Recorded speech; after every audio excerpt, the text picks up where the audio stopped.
Nepavyko man uždėti starterio, pažiūrėjau, kad jo labai surūdėjo varžtai. Ir dar į starterį turi ateiti labai gera masė. O kad masė ateitų, tai jinai turi ateiti per varžtus. Na ir galvojau, kaip šitos varžtus sutvarkyti, kad jie būtų ir gražus, ir nerūdytų. Ir radau internete rusišką tokį saitą.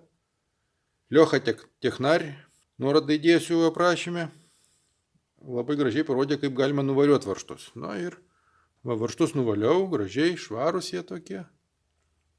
Bet jie turbūt surūdys po kurio laiko. Tai pabandysiu tokį cheminį dalyką.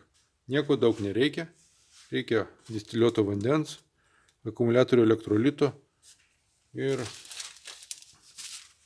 vario sulfatą.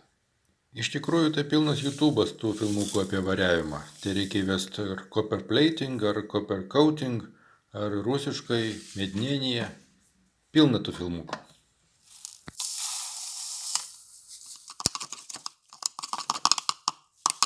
Du 225 gramus vandens destiliuoto. Na, užsižiopsojo, pripyliau per daug. Nupyliau šiek tiek, skaitykim, kad čia 225. Na taip labai lengvai jisai netirpsta. Na ir lieka įpilti elektrolito. Sieros rūgšties tirpalą. 50 gramų.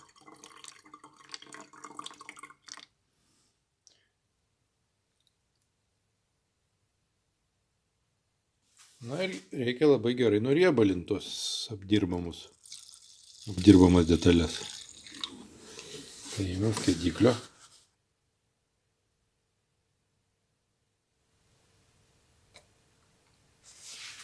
Nežinau, ar čia užtenka pamirkyti, ar reikia ir su kokiu šepetėliu pavalyti jį biškutėlį.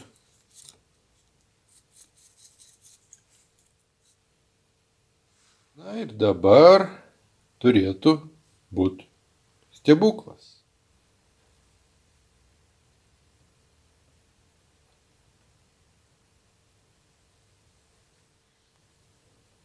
Na ir iš tikrųjų tas stebuklas vyksta.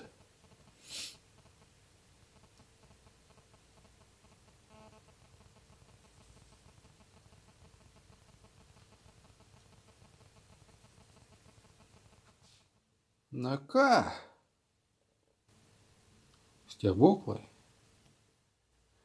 Na tai va toks va dabar skirtumas tarp to, kuris variuotas ir tarp to, kuris ne.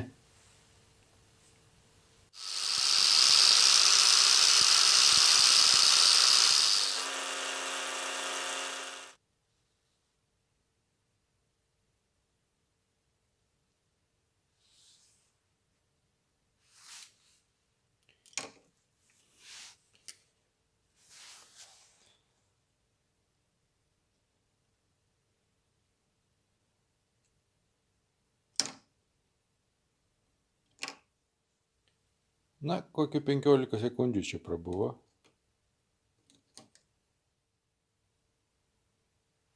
Atrodo gražiai, bet kažeris čia nenusivalo iš karto taip.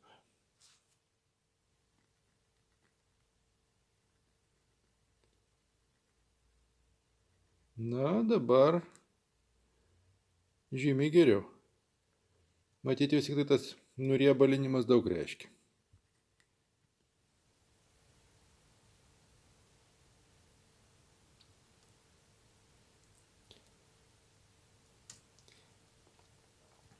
Pasidengia tai neįtikėtinai staigiai, bet ar čia jisai gerai laikysis, ar negerai, tai klausimas čia.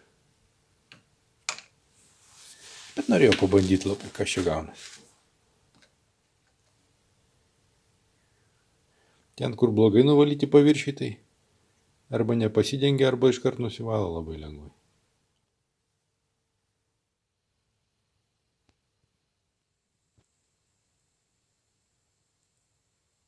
Na ką galiu pasakyti. Čia kaip ir dažyme. Paruošimas yra 90 procentų viso darbo, o tas padengimas tai pamerkia ir pasidengia. Jeigu tik prastai paruošiai, tai nusivalo viskas labai lengvai. Tai manau, kad žaist bent jau man tai čia neverta. Čia su šitais 6 varžtais gal kokią valandą laiko pražaidžiau. Na bet pabandžiau, ar žinau.